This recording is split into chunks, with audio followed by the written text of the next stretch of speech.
That's that little red talkback microphone at the top of the iHeartRadio app. Screen press that. You can record a hot take, send it in to us. It's a free-for-all Friday. That means anything goes. You can hit us up on the Mills Air text line. That's 50857. Krabby Krabs, are you ready for some free-for-all Friday football talk? Oh, I was born ready, and the way that last night went sets up beautifully for what I am calling the greatest football weekend of the entire football year. It was fantastic last night. In fact, I've got an impression of Kravitz in the fourth quarter of the game last night.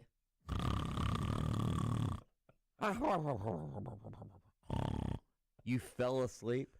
Huh? Well, if I was you, I'd be farting while I was snoring. But Bianchi really is the total package. I had a big fat steak last night, some macaroni and cheese, Oh God! a strong IPA, and they said, "All right, we'll be right back with the halftime show." And I fell right to sleep. So I watched the conclusion of that game from about 5:45 a.m. to 7:30. Wow. So I was able to catch everything that went down. I already knew the result, so it was a little less dramatic when I was watching it. Oh, But what a game last night. Phenomenal finish for those that didn't fall asleep. I was shocked. I woke up. I had multiple texts. One from I was in a group chat with the two fellas here, and Bianchi's texting. I don't think I've ever received a text from Bianchi at 11 o'clock at night. I was excited about the game. It was unbelievable. I was too. The back of my eyes couldn't wait to see it. I didn't think Bianchi was going to reply. I thought you were going to reply. I didn't think you'd be asleep. Well, usually I stay up for those, but I just, I needed to catch up. I told myself when I sat down on the couch last night, it was one of those, like, whatever happens tonight. And my body had other ideas. All right, let's get to the highlights and the headlines. Let's start with the big game last night. The U showed up. Actually, the University of Miami showed that they are back. Carson Beck, wow, scrambles for a 3-yard touchdown. 18 seconds left. Miami heading back home now for a shot at the national title against whoever wins tonight, but they beat Ole Miss 31-27. Give me some of those highlights from last night. Back to the air, stands tall, drifts right, scans the field, looks, throws, deep down the field, he's got a man out there, and it's caught for a touchdown! It's Marion, 52 yards for the Miami touchdown! What a throw by Carson Beck! Beck takes, fires over to Tony for a bubble screen. Tony strips for the 30-yard line. Tony to the 25. Here we go. He's at the 10. He's at the 5. He's in to the end zone. Touchdown, Malachi Tony. 36 breathtaking yards. Puts Miami in front with 5:04 to go in the game.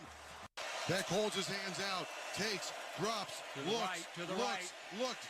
Wants to throw it down the road. That's it. Open field. Carson Beck into the end zone.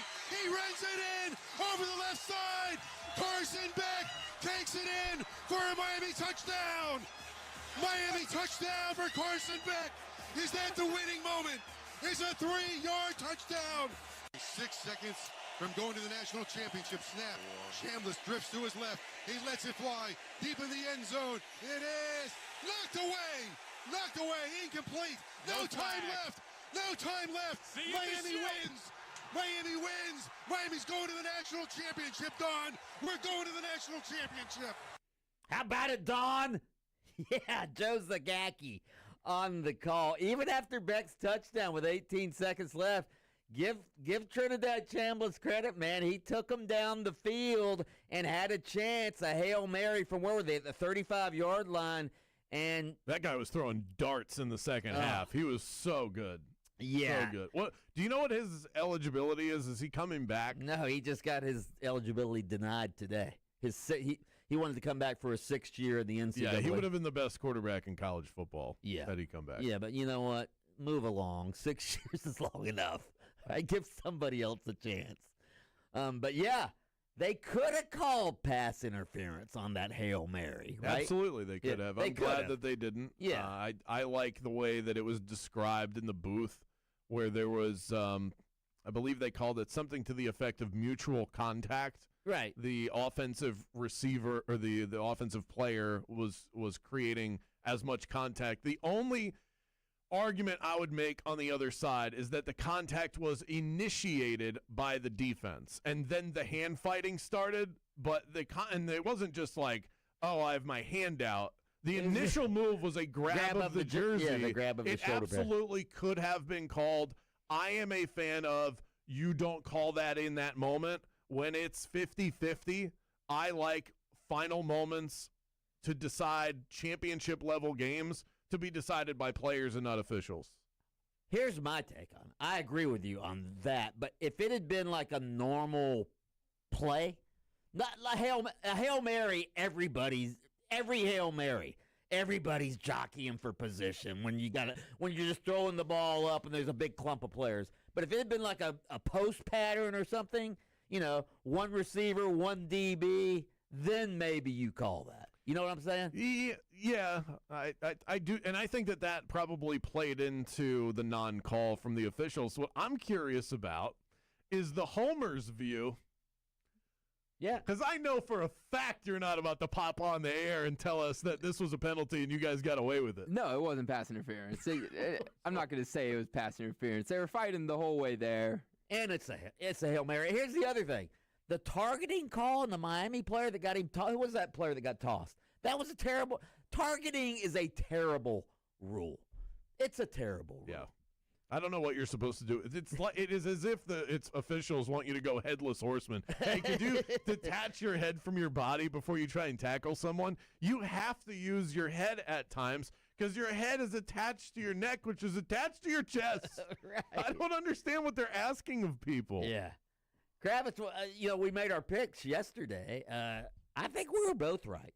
I said Miami was going to run over Ole Miss and blow them out. Well, they didn't blow them out, but they did run over them. They had like they had 41 minutes of possession to Ole Miss's 18. They ran for almost 200 yards. They dominated the game, the line of scrimmage. And you said, well, Ole Miss is going to make some explosive plays, especially in the second half.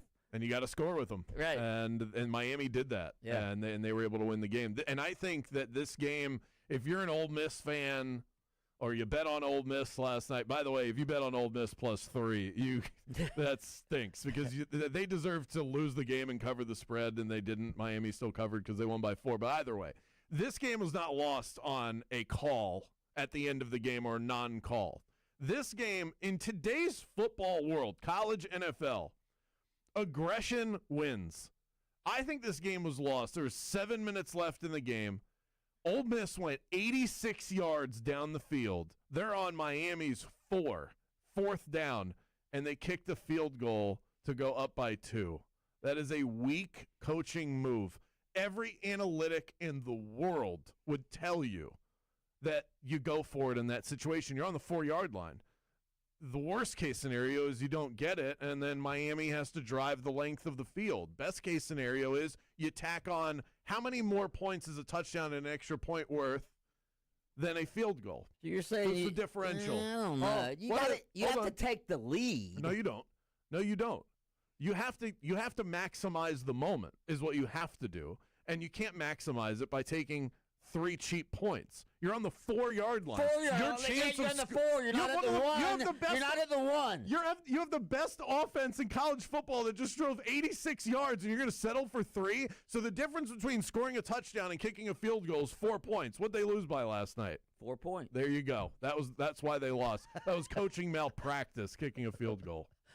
Those are your highlights and your headlines. Coming up next, God, I love talking about football. Our daily source of motivation and inspiration, Chris Perkins from the Sun Sentinel, joining us within the hour. We've got a NASCAR driver pulling into the studio. Text in 50857. Game On returns after this.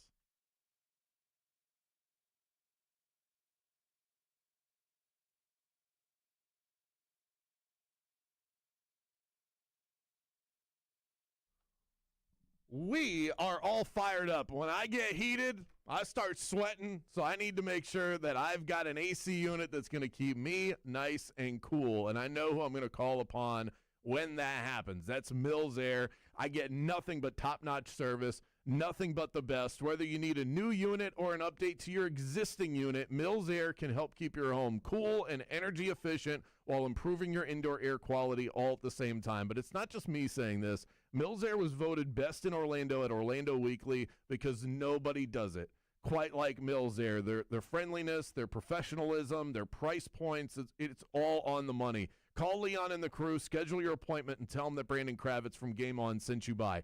407-277-1159 and online at millsair.com.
You can text in anytime, 50857 on the Mills Air text line. Somebody asked what NASCAR driver is hopping in studio. That would be Ryan Preece. Be making his way in about 25 minutes. I feel for the guys in the morning, Kelly. If he's not airborne on I-4 God, right man, now. you showed me more than one clip of this guy driving through what looked like space and time. That was dangerous stuff. I'm assuming you will be asking him how he's doing, how you can possibly go through a car wreck like that professionally and then just get back in a vehicle. Right. It's amazing what these guys do. I feel for the guys in the morning, Kelly Velez and Mark Daniels, who opened the text line this morning looking at, okay, what have people been saying lately? And the last 5 texts were all about farts. What is going on? What is going on? The afternoon show's gone off the rails. We appreciate all of the feedback on that. Did put a video clip up on our fart back, not the feedback. The fart back line. Yeah, just leave us a talk back and make fart noises. That's what we should have done. I bet that we would have gotten more than any other. Can you make fart noises with your armpits? Yeah, well, I used to could. I haven't tried it in years, but probably speaks well to your growth as a human. now I can barely get my hand under my arm. My biceps is too big. Yeah, right. Jaden, when's the last time you made fart noises with your armpit? Probably like high school. All right, that's good. That was like 3 years ago. All right, it's time for our Have daily. you ever done the pull the finger? Yeah, I haven't tried that with my kid yet. I'm gonna do that later. Yeah. I watched someone do that to someone last week. Pull the finger and fart? Yeah. I laugh every time. No, I can't do that with my kid because then he'll do it every day. You got to be careful with 6-year-olds. Time for our daily coach quote. Our daily source of inspiration and motivation, and today's is about champions as we embark on the postseason and the teams that will win are the ones that work the hardest to get there. That is not the quote, by the way. That would be a terrible quote. Right. The quote of the day is this: champions do daily what normal people do occasionally. I would plaster that on my locker room if I was a coach. Champions do daily what normal people do occasionally. Yeah. Work hard.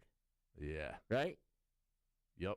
Go above and beyond. Drive yourself to exhaustion. Practice like a maniac. Yeah, like sometimes I'll go in the gym, and I'll get on the elliptical or something, and I'll just go hard till I'm sweating and out of breath. But I don't do that all the time. Right.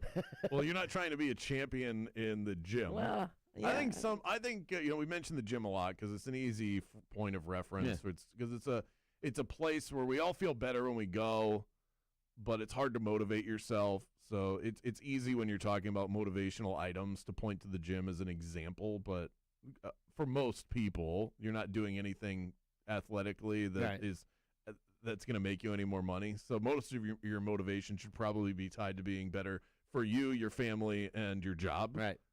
But I do think people try too hard in the gym these days.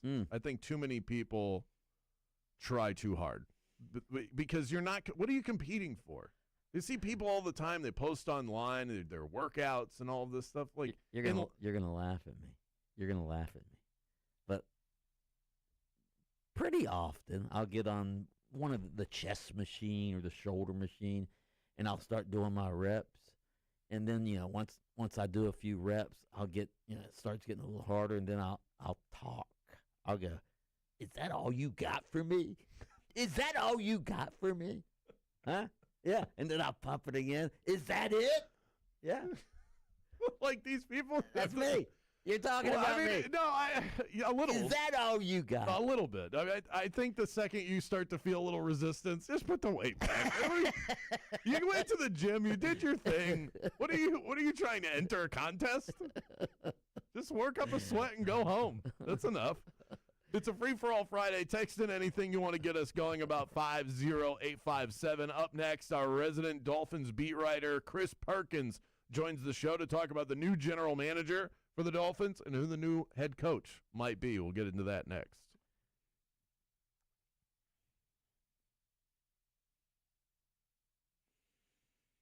You know, every city has teams it trusts, the ones that show up year after year and do things the right way. In Central Florida, Ziegler Air Conditioning is one of those teams. They've been part of this community for 40 years, helping homeowners stay comfortable through heat waves, storms, and long summers. They didn't get here by accident. They earned it. They installed my system. They maintain it twice a year, and they focus on efficiency and reliability. They don't oversell. They don't disappear when it's inconvenient. That reliability showed itself when my AC broke down on a recent holiday weekend. While other companies didn't even answer their phones, Ziegler Air picked up and sent help in a hurry.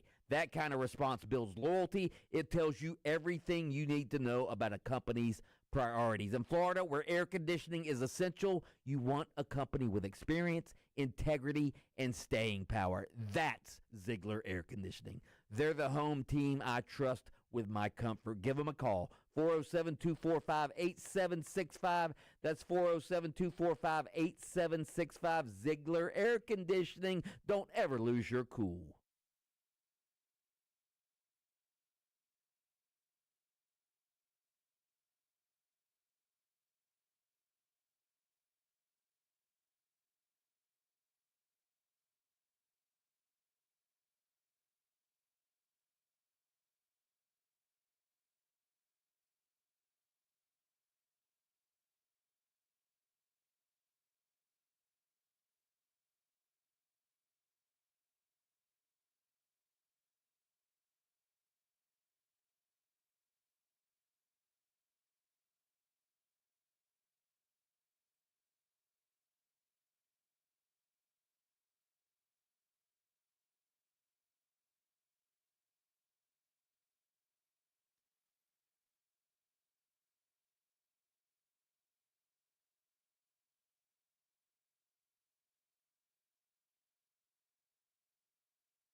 Nobody covers the Miami Dolphins like our good friend Chris Perkins, writer, columnist for the South Florida Sun-Sentinel.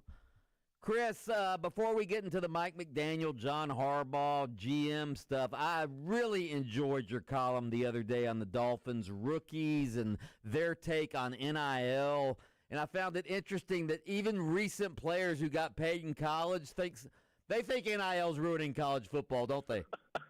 It's incredible, isn't it, Mike? I mean, these guys are just like 2 years. I think they got 2 years of NIL, and they're talking about how exchange players and the incoming freshmen want X amount of dollars, and it's not right. There needs to be a freshman salary cap. You grow up fast when you start making six figures, Mike. That's what I learned from that story. That was an awesome story. It really was.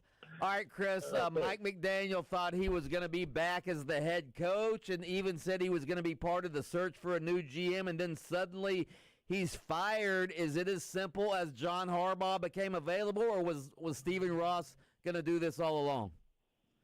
The Dolphins are telling us that this is not related to John Harbaugh. I have a hard time believing that. I don't know why you made Mike McDaniel go through the Monday press conference. You told him that he was going to be part of the GM search to some extent. To what extent, we don't really know. But to some extent, it made Mike feel like he was there to stay. There for the 2026 season. Then he meets with Steve Ross on Tuesday, and after that meeting, Steve Ross had some reservations about some stuff that Mike McDaniel said, apparently. I don't know how that meeting was the tipping point, Mike. I think that really, to me, like, as soon as Tua got benched, Steve Ross should have had his decision made on Mike McDaniel, and it should have been we're making a clean sweep. I don't know what could have been said in that meeting to change Steve Ross's mind. I do think that this is Harbaugh related, but the Dolphins tell us that it's not. So we'll see what the reality is sometime soon here. Chris, do you think he was given a fair shake? He was there for 4 years, but he had 7 different starting quarterbacks in that time. He was brought in to fix Tua. He did that initially, and then the wheels fell off there. Overall, do you think that he was given a fair shake in Miami? Oh, 100%. I think Mike was given more than a fair shake because I look at you guys know the number one number that I quote with Mike. His teams were 5-22 against playoff teams. 5-22. You didn't even compete. You never did level up. So that was the first thing with me.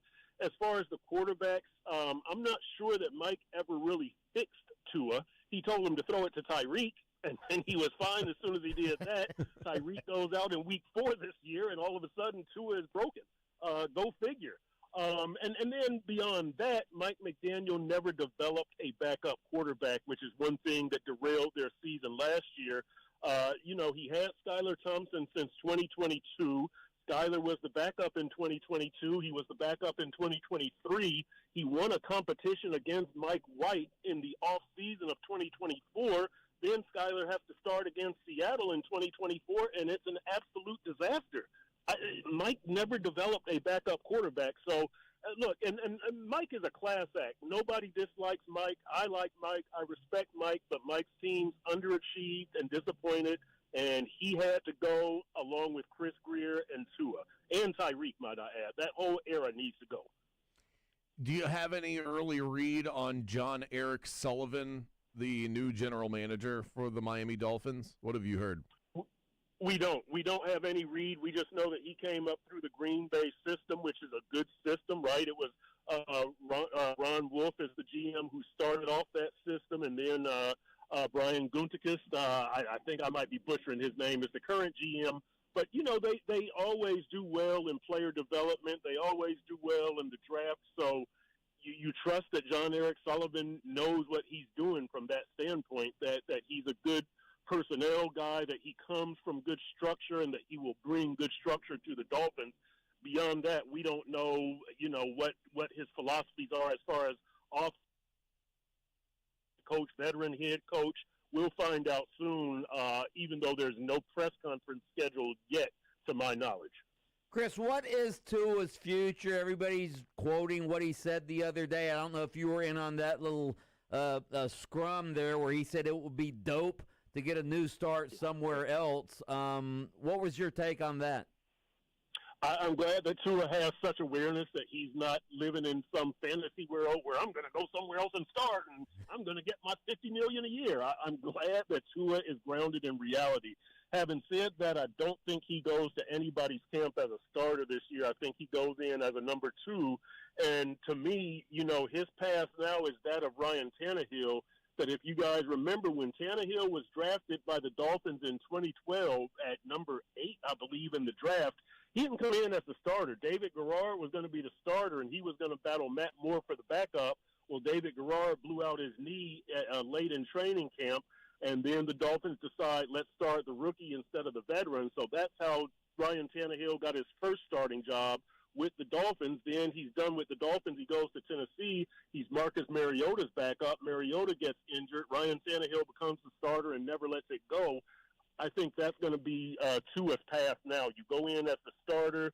When you get your opportunity, you better make the most of it, because I don't think anybody is going to name him a starter anytime soon. He's got to inherit the job and then keep it by good play. Hey, last one for you, Chris. John, I was listening to the NFL Network, I think it was. John, the Harbaughs have a long-time relationship with Stephen Ross. Is that right?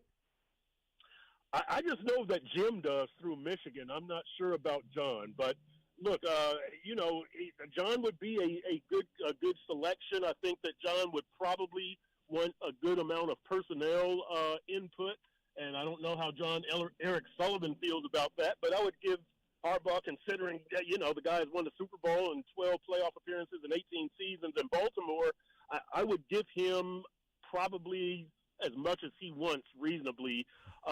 We'll see what happens there, but I do think Harbaugh had to have something to do with Mike McDaniel's dismissal 24 hours after Harbaugh's dismissal. Chris Perkins, the best in the business covering the Miami Dolphins. Perk, we always appreciate you. Thanks so much. I enjoy your stuff. All right. Thank you, Mike. Enjoy yours. We'll talk again soon. Chris Perkins, ladies. I was about to say Perkins. Yes. Chris Perkins. I met him for the first time out at the NFL owners meetings down in West Palm. Great dude. Great guy. Is that where you got your big scoop? That's where I got my big scoop. And listen, you heard Steve Hogan said, well, they have to talk to other NFL owners. He's just trying. He doesn't. The Tampa Bay Buccaneers don't want any part of the Jags being in Orlando. Probably right. What I was that. told from a drunken executive. Up next, your texts, your talkbacks. And we've got a NASCAR driver, Ryan Preece, joining us live in studio next.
got to ask you about Mike McDaniel, let go from the Dolphins.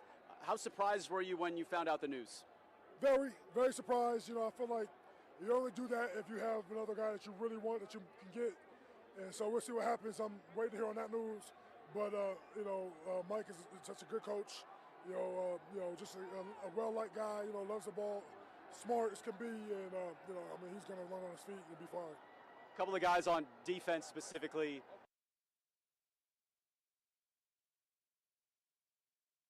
Feet and be fine.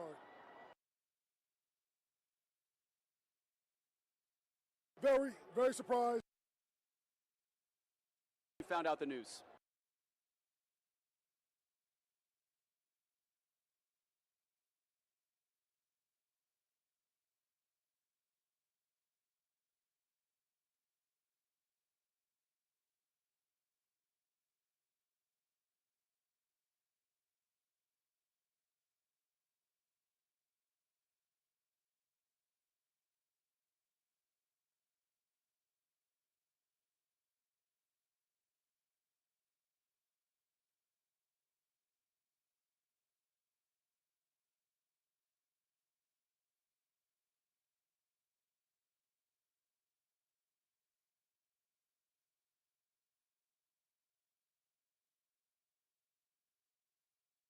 We have a special guest in studio, the driver of the number 60 Ford Mustang Dark Horse for RFK Racing, Ryan Preece, in studio with us right now. He'll be the Grand Marshal for tomorrow's Monster Jam event at Camping World Stadium. I just landed 3 tickets, so I'll be headed there myself. Ryan, welcome to the studio. Thanks for hanging out with us. Yeah, thanks, man. I am pumped for tomorrow night. And, as a kid going to Monster Jam, I always loved Gravedigger, so I'm going to be cheering him on. Now you got to say Gravedigger. Yeah, just like that. I'll do that tomorrow. What does being in the Grand Marshal entail? Have you been given the rundown of that yet? No, I haven't. So I guess I'm just going to have to wing it and, scream Gravedigger and get the people going. Have you ever driven a monster truck? No, it's actually funny. So my teammate Chris Busher, he loves lifted trucks. He's got a lot of friends that have monster trucks. I'm the complete opposite. I have trucks, but I lower them. I put them to the earth. So I like fast and low trucks. A little low rider. Do you think is it like a similar? Do you think it would be a similar skill set in just your I guess the general driving ability? Driving one of those things around compared to what you do for a living? I think it's completely different. Yeah, I don't know, somebody that is literally looking at a ramp and says, I am going to just smash the throttle and launch this thing off that and just crush some cars, completely you different. have done that in your career. I've definitely... I've launched a NASCAR Cup Series car twice off the ground and gotten some airtime. We were watching earlier today. It definitely wasn't intentional. Yeah. I watched a couple of those clips. I'm like, are we sure this guy's coming into the studio? Is he okay? Yeah. I mean, it's so 2 years ago, my wife said the same thing. I had a 2-week-old baby, and that whole thing happened. And a lot of family, they all thought the same thing, but. I think that's just a testament of where we've come, as a sport from what it was 25, 26 years ago. So thankful for sure. But also it's kind of like a joke between myself and the fans, where if we're going to Daytona, are we getting airtime? But, I know how expensive these race cars can be, so I'd prefer it not be. And, hopefully try and get this trophy that I have next to me, at RFK. Yeah, that is amazing. I mean, that trophy is unbelievable. Obviously, everybody knows the Daytona 500 trophy. What's it like for a guy growing up as a racer to show up at the Mecca of speed to drive in the Daytona 500? Yeah, for me, being from New England, being in Connecticut, you don't think of New England being a big racing part of the country, and it really is. So. For us, it was always like, this is the kickoff, winter, there's snow, it's cold, and as soon as the Daytona 500 would happen, it's like, okay, we're a month away from racing here in New England. So between that and, as a family, we used to come down to Daytona. We used to there was a tram ride, kind of like the whole tour around Daytona, and then we'd go into Daytona USA, and as a family, we would race in the little arcade games. So being 35 years old, being a dad, in my family, whenever I drive into Daytona, it's got like this different level of, it's something that I get excited for. So, I'm hoping that this is a year that I can create a memory for my kids and, have this trophy in front of me, above my head. What is what's your like most vivid memory, I guess, of Daytona when you were a kid?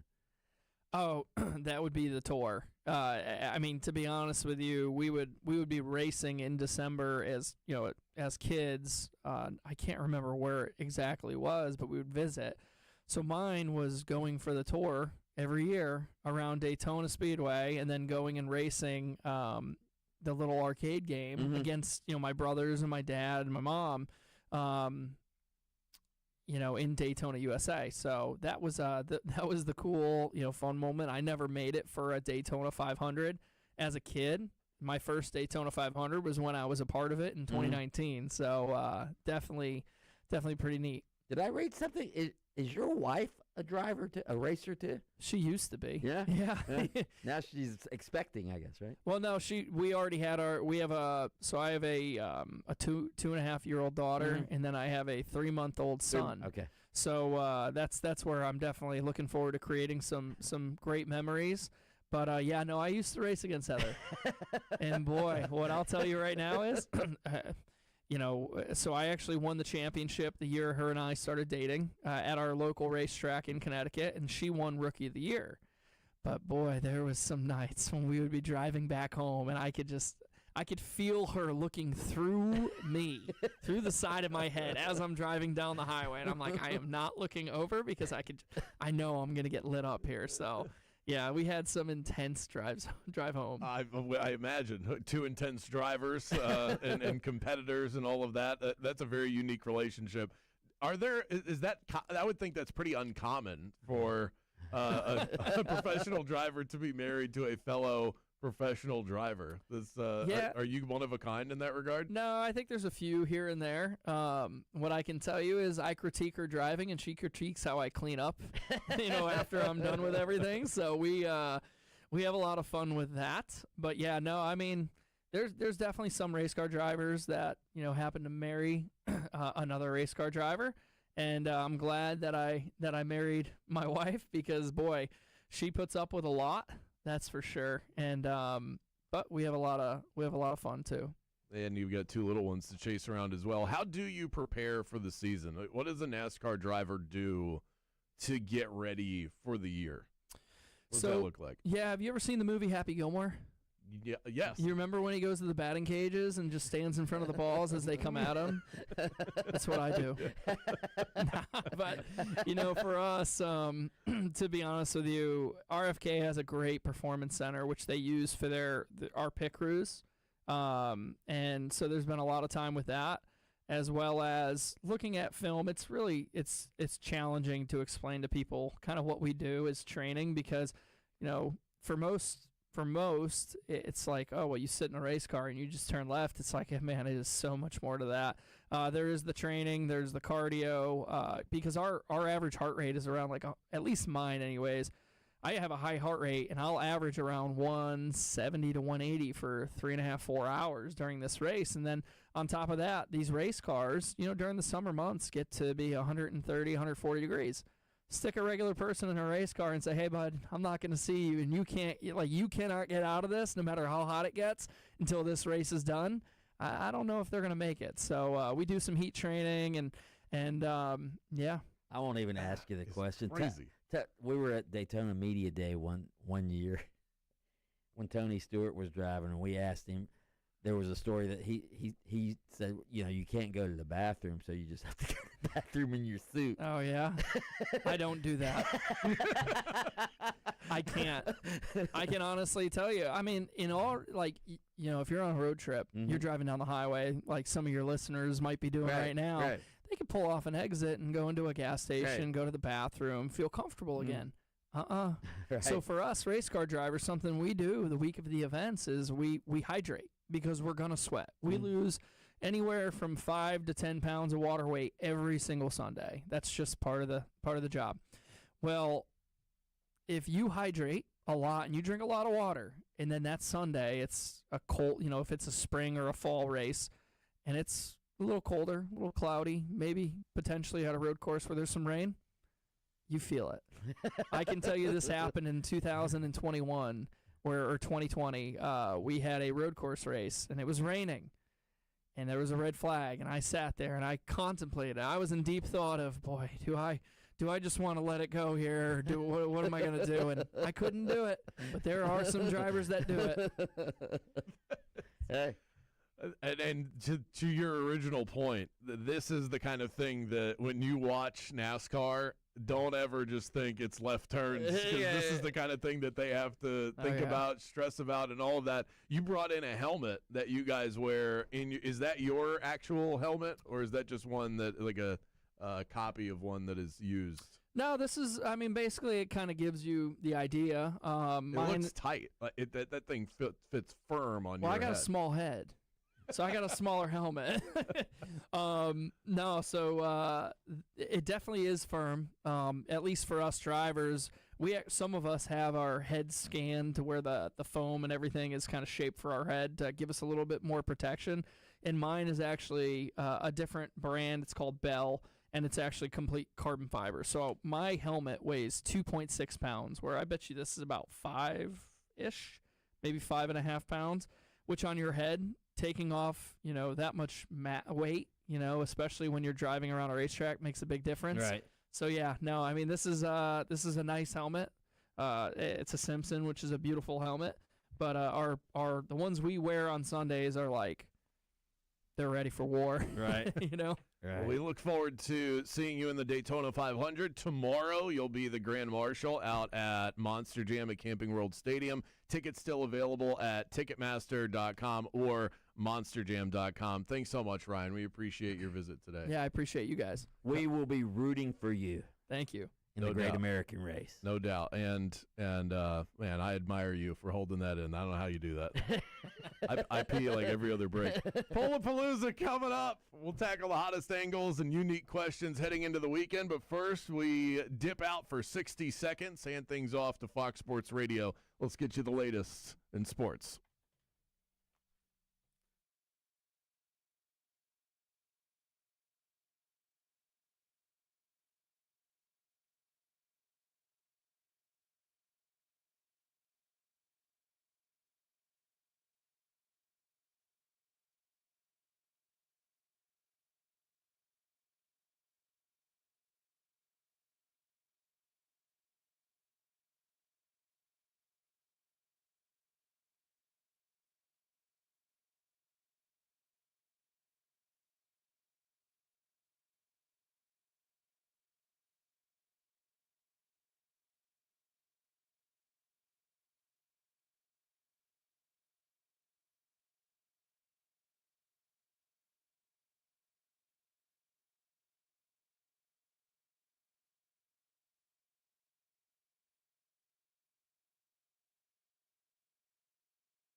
Welcome back to the show. Top of the 4 o'clock hour.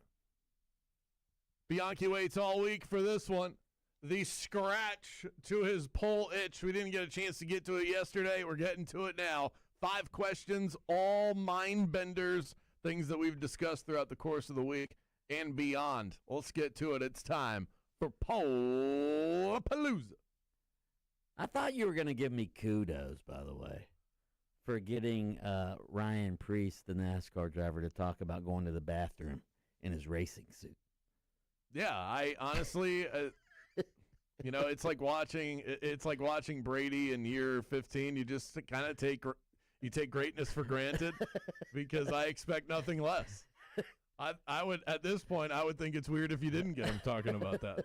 I thought you were going to ask him about passing gas too. You left that one off the table. I guess when you watch Picasso paint long enough, you just get used to seeing the drawings. All right, Mike, what time is it? What are we doing right now? It's Pool-Palooza. Question number 1. Who will be the next head coach of the Miami Dolphins? Is it John Harbaugh or other? What would your vote be? I'm with Chris Perkins, who we just had on, a Dolphins insider from the South Florida Sun-Sentinel. I don't see any way why Stephen Ross would have indicated that Mike McDaniel was coming back as the head coach and then suddenly fire him a couple days later, just conveniently when John Harbaugh becomes available. What, he had a meeting with Mike McDaniel and something said in that, like what? He doesn't know that Mike McDaniel's terrible in meetings? Huh? Well, hopefully he's better in meetings than he is at the press conferences. No, I think it's going to be John Harbaugh. Yeah, I wonder if the meeting went like this. Stephen Ross sat down with him and said, Mike, are you John Harbaugh? And Mike said, of course I'm not. I don't like the way this meeting is going. You can go now. But other is winning the poll. 79% of the votes say other, the other option. Anybody else on the planet is going to be the next head coach of the Miami Dolphins. You know, I'm a betting man, and I would definitely take the other option. I hope it's John Harbaugh. I question some of his motives if it is him, because this isn't the best opportunity, and they already hired a general manager. So my original thought was you hired John Harbaugh. He wants to go to Miami so that he can be the guy that runs the show. He wouldn't be running the show now. They hired a GM. Okay, they hired a GM, and I'm just reading the story. Let me just, as a Dolphins fan, I want to ask you this. A possible candidate with an existing connection to the new GM could be Packers defensive coordinator Jeff Hafley, who has also received interest from some other teams. Are you excited about Jeff Hafley? Jeff Hafley is highly sought after. I don't know a lot about him other than he is probably going to get a ton of interviews and might even get a head coaching job. Dolphins fans are going to be like Gator fans when Lane Kiffin didn't come there, aren't they? If John Harbaugh doesn't come? There's so many good options out there. This isn't John Harbaugh or bust. Now, they might bust, but it's not John Harbaugh or bust. Okay. So I don't know how the others are thinking about it. I don't think like most Dolphins fans, because I've just accepted the misery at this point. Poll question number 2, if you were betting everything in your bank account on it, which, by the way, you should absolutely not do, which of the final 3 college football playoff teams would you put your money on to win the national championship? Boy, we have some non-savvy bettors out there. Miami, Indiana, or Oregon. This should be the easiest question. I put this out there thinking it was going to be 100%. There's only one team in the national championship right now. If you take Indiana or Oregon, they have to win the game in order to get there. This is such an obvious. You're betting. Think about this. You had to bet every dollar in your bank account who was going to win the national championship, and you had 3 teams to choose from. Wouldn't you take the one that's guaranteed to play in the game? Yeah, that's why it's not a good question. Well, it is apparently, because Indiana is winning with 60% of the vote. Really? Yeah. No, I would definitely, because of the odds, take Miami, because Miami's in the game already, and they're playing at home. Even if I might pick Miami, even if they play Indiana, but certainly now that Indiana's not assured of getting into the game. Of course they're not. So They got to beat Oregon. Right. I mean, I guess I would have agreed that it was a bad question if the results were what I thought the results were going to be. I was going to ask this question yesterday, and there were 4 options then. Now it seems a little more silly to ask it, but I guess not. On to question number 3. Who is the team to beat in the AFC playoffs? There's only 4 options, even though there's 7 teams. So we're going to go Broncos as the 1 seed, the Jaguars, the Patriots, or the Bills. If you want to throw a write-in candidate, you can. But those are the top teams that people are picking to go to the Super Bowl. Who do you think the team to beat is in the AFC playoffs? Who do I think the team to beat is? I mean, that is the question. Obviously, I think I'm a Jaguars fan. I think right now they might be the best team in the AFC. We saw what they did when they went on the road to the Broncos a couple of weeks ago. But if you're asking me symbolically right now who the team to beat is, it's the Bills.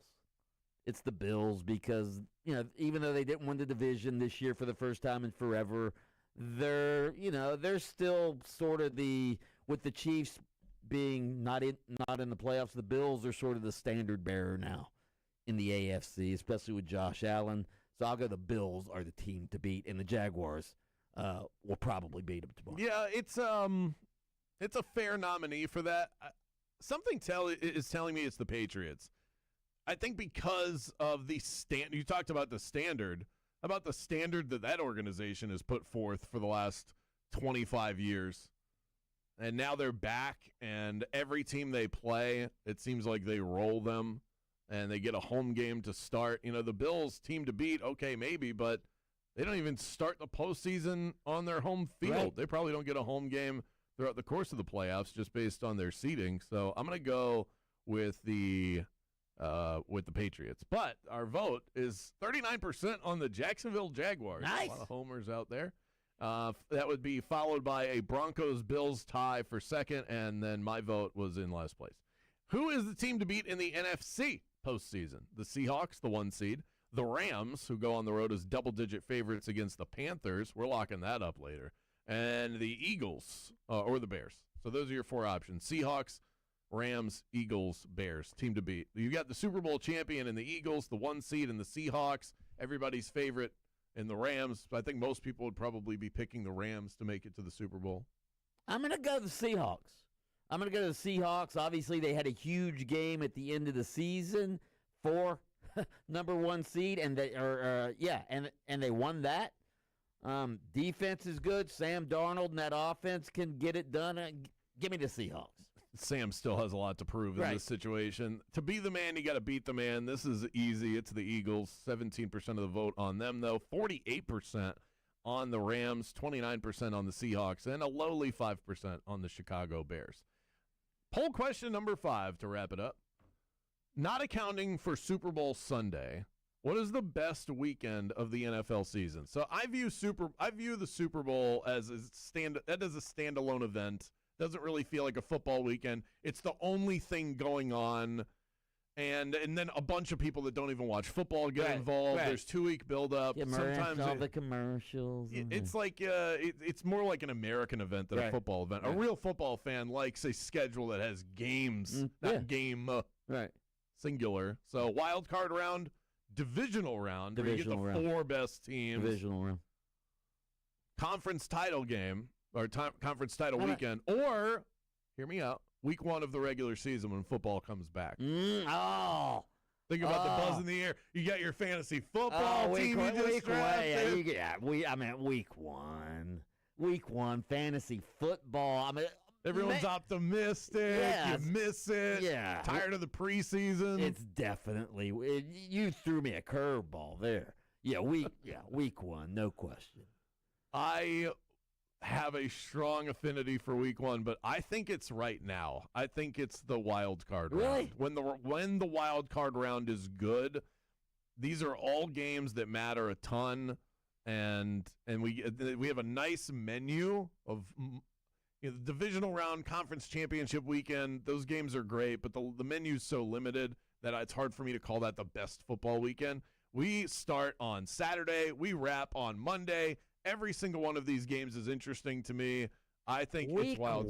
Just think about week 1, though. You're getting ready.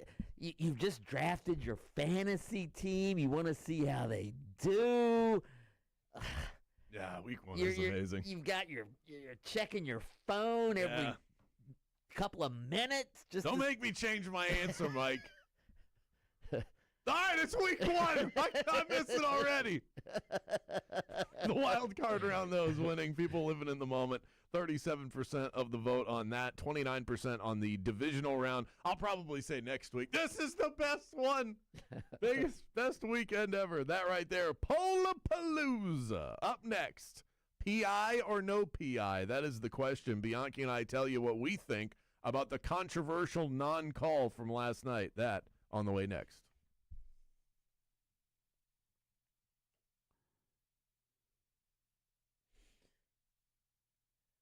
This is the Bulldog, Mike Bianchi. You know what? Protecting your home field is the number 1 priority in sports. It is also should be the number 1 priority for you homeowners out there. And Renewal by Anderson's Acclaim Impact Windows deliver like you wouldn't believe.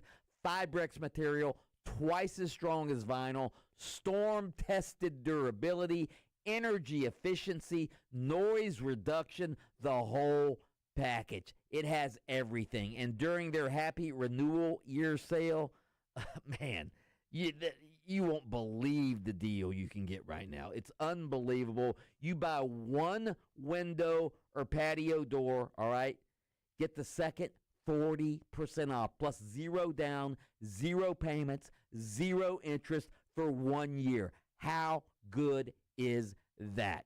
Renewal replaces windows less than 10 years old almost daily because those windows weren't built to last. These are. Whether you're in Central Florida, the Gulf Coast, or in Jacksonville, visit bestwindowsflorida.com to schedule your free in-home consultation. That's bestwindowsflorida.com. License number CGC 1527613. Renewal by Andersen, where comfort meets savings.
Bulldog, I just came into contact with a hell of a prize just now. What? A pair of tickets to tonight's Magic Sixers Ooh. basketball game. So I'm just learning of this now. We need to think on the fly how we want to give these puppies away. And we need to do it quickly so that I've listened to you cut that spot so many times, I almost just said call Nick Lee, but after I said quickly. But anyway, moving on. We need to turn this around quickly so that I can get these tickets over to a winner so they can get to the games. It's already 4:30 in the afternoon. So any ideas from the crew in the building today? How about just I don't really have any ideas. I was gonna say, well, it is a free for all Friday. All right, here you go. Ask us a free for all Friday question. Put your name and your email address on the question so that I can quickly choose somebody, Right. and then send you the tickets. We don't have to do this back and forth. Right. So you can ask us anything Any you topic. want, any topic. Make it random. The more random, the better. Right. At 50857, along with your first name, last name, and email address, and somebody is about to get some Magic Sixers tickets Nice. within the next 10 minutes. Nice. And then we'll answer the questions later. Absolutely, Yeah. we will. Yeah. We'll definitely make some time for that. Right now, we're going to make time for Canes Rebels. 31-27 last night. Came down to the wire. I did admit earlier I was quite exhausted, and I said, we're just going to let the good Lord decide how much of this game I watch live. Went to halftime, and before they could even analyze the game, my eyes were closed and I was snoring on the couch. I slept great, woke up at like 5:30, watched the rest of the game with a cup of coffee, which, by the way, pro move, sharp move. Watching a game with coffee in the morning just makes you feel right. Although, if you already know the result, though. I did already know the result because you guys had texted me, and Right. I was impatient on wanting to see what the actual final score was. I already saw the reaction to the PI at the end, so I did know what was going to go down. It was still exciting, though. This game was phenomenal last night. Miami advances to the national championship game, but it's not without its controversy, Mike. We had the play at the end, Trinidad Chambliss, perfect throw into the end zone. It wasn't a perfect throw. Excuse me? It wasn't a perfect. Go look at the replay again. In fact, I would argue that the pass would have been unable to be caught in bounds. I think it was out of the end zone. Do you think that's part of the reason why this foul was not called on the Miami defender, who was clearly holding the jersey of the wide receiver? He wasn't just holding the jersey. That thing was dropped like. It was dropped into the bucket at the end of at the back end of the green in the end zone. It landed about. It was well defended if you consider holding on to an opponent's jersey well defended. He wasn't just holding on to his jersey; he was holding on to his shoulder pad, and then pulled him down at the end. God, the more I look at that, the more it looks like pass interference. But what I guess the reason why they got away with it is. It's a Hail Mary. Well, and there was hand fighting. This isn't all on the defender. There was also a lot of grabbing going on for the offensive player. I think you could have just as easily called offensive pass interference as you could have called defensive pass interference. We're so much more accustomed as football fans to seeing the defensive PI, which is why. And then Ole Miss is the team that lost, so we always focus on the team that loses because we think everybody's getting screwed all the time. I'm good with the no call, but. You definitely could have seen where they would throw the flag. I'm good because it was a Hail Mary. The only reason I'm good with it, and I told you this earlier, is because it was a Hail Mary. And I've watched many Hail Marys in my day. And most Hail Marys are the ball's thrown up, and you have a glut of players jockeying and grabbing and hand fighting, as you call it, to get to the ball. That's the nature of a Hail Mary. As I said, if this had just been a pass pattern that, Stribling was trying to catch the pass from Trinidad Chambliss, and you had one defender, Ethan O'Connor, defending, I would have called pass interference. I think the receiver should have flopped more. The more I watch, I'm just watching this over and over and over again. And while it is technically a Hail Mary, Ole Miss had done such a good job getting down the field that it wasn't like a true blue heave, just a prayer heave to the end zone. At 30 yards, you can call up a legitimate play that would get you to the end zone. It's not like most Hail Marys that you think of are just, I'm just going to throw a moon ball and hope somebody gets it. Yeah, I'm watching this thing on a loop here, and You and I are in complete disagreement on this. But I think this was a perfect pass. well, I mean, he would have had a hard time. He had two defenders draped all over him. One was pulling him down. No, he would have had a hard time catching that and keeping his. Look where the ball lands. All right, look where. Okay, he's getting pulled down, but the ball, it hits his one arm. Maybe maybe. All you have to get is 1 foot down. It's Right, college. right. You get a little, graze some hair on your leg. Yeah, you know what? The more I look at that was pass interference. Pass interference. I don't know what you guys are talking about. Let's hear the home review.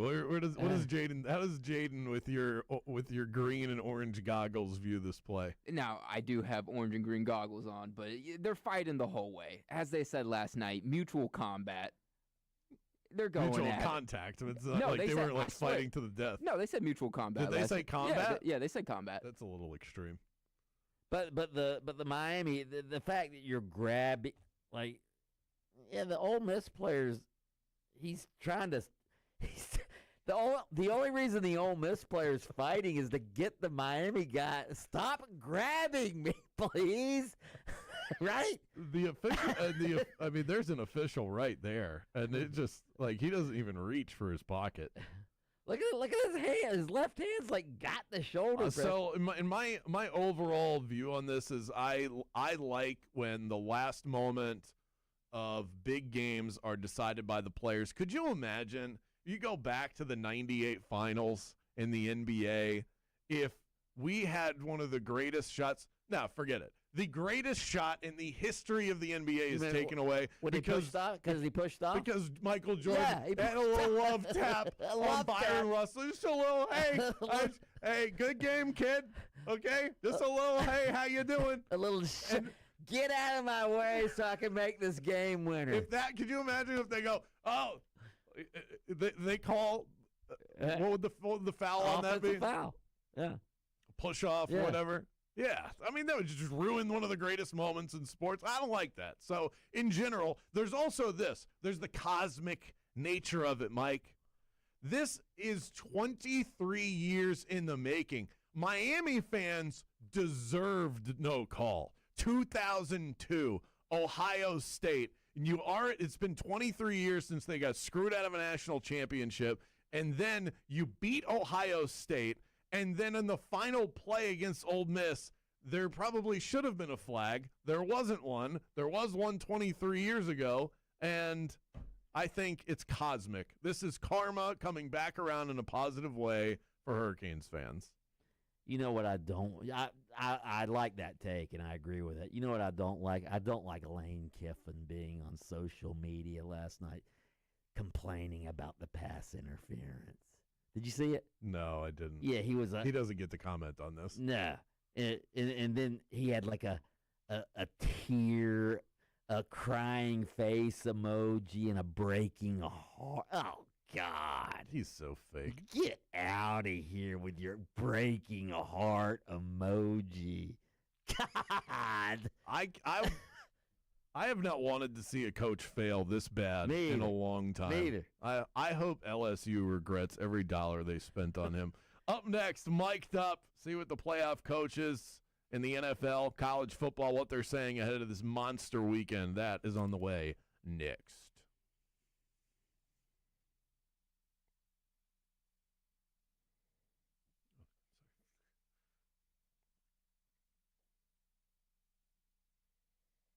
This is your Tools Ace hardware assist of the night. Paolo to Tristan for the flush. Paulo, snap pass inside for Da Silva, who dunks it down with two hands. And Pete took an extra beat there. And Tristan did a good job positioning himself in front of the rim and throws it down. Give Paulo the dime.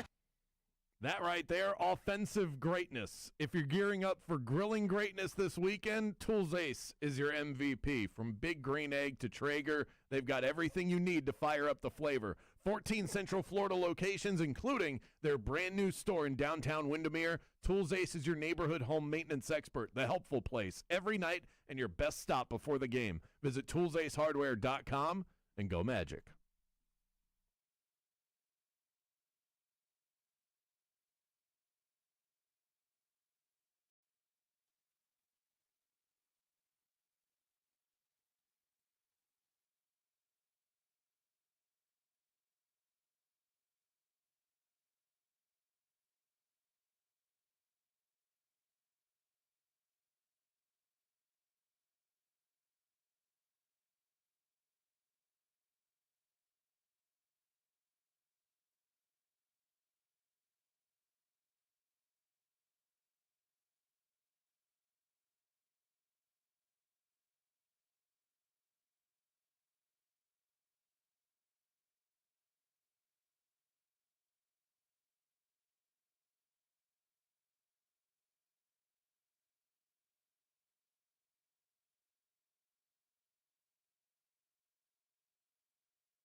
Mic'd Up, brought to you by Hard Rock Hotel, Daytona Beach, your perfect weekend beach getaway, not even an hour's drive from downtown Orlando. And at Hard Rock, they make everybody feel like a rock star. Make your reservations, hardrockhotels.com/Daytona Beach. Let's start with the big game last night. Here's Miami quarterback Carson Beck on what he told his team before the game-winning drive in which he pranced into the end zone for the game. We got 3 minutes for the rest of our life, bro. Matters, sorry. I don't mean to cuss. Emotions are rolling, but nothing else matters. We got 3 minutes to go do this, man. I mean, everything we've worked for since January, everything we've been through, all the adversity that we faced, all comes down to 3 minutes in the semifinals, and we're able to drive it down and finish it. That's okay. You can cuss after you just pranced in from 3 yards out for the game-winning touchdown. 3 minutes to destiny. That's what he told his team, Krabs.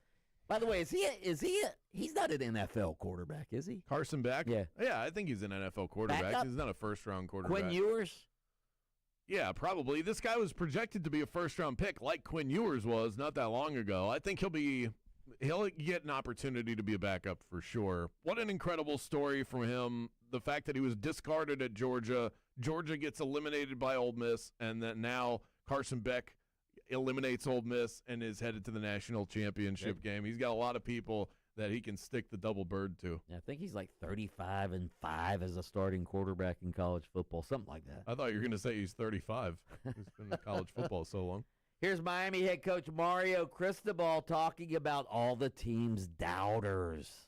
I respect the fact you say that, but when people, whoever counted us out, they're never part of the equation. They never will be as long as I'm fortunate enough to be the head coach at Miami. The outside stuff and the noise will never be. The guys inside made a decision. They were going to come to work every single day and find a way to bring great energy, great enthusiasm, and be 1-0. 1-0. 1-0. Got to go 1-0. Always. He said that about 5 times in the postgame last night. Yep, our goals. It's like Josh Heupel used to do when he was at UCF. 1-0. He's such a football coach.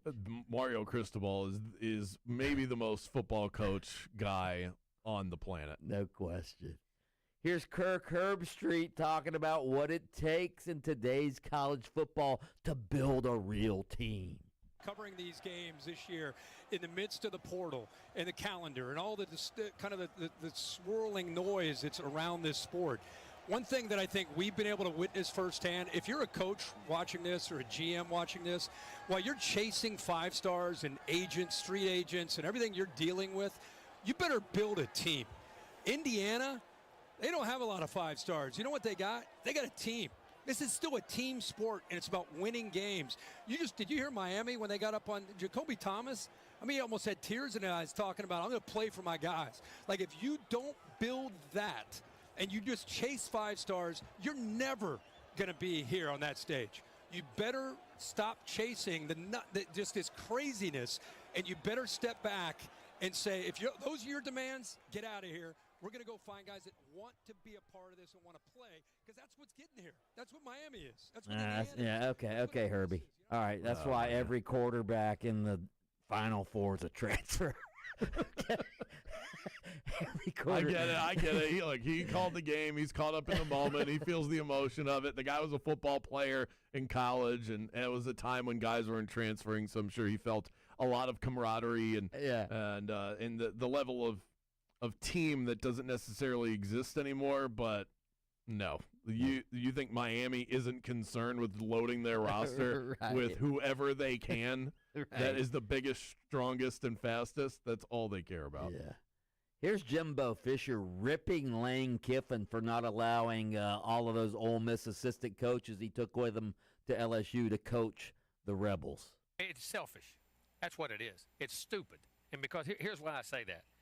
He wanted to coach and thought he didn't get his way. So everybody get on the plane with me, you don't have a job. All right? And he makes them all go. Then he gets down there and takes a PR hit because it looks bad that you really don't care about the kids. Then he says, okay, you can go back. But here's where he screwed up. He thought they were going to lose. He thought they were going to lose to Georgia, Exactly. and the portal thing was all over with, and it was going to be all over with. And he said, "Oh, I'll look like a hero." Yeah. Now he's got egg on his face because the real Lane came back out.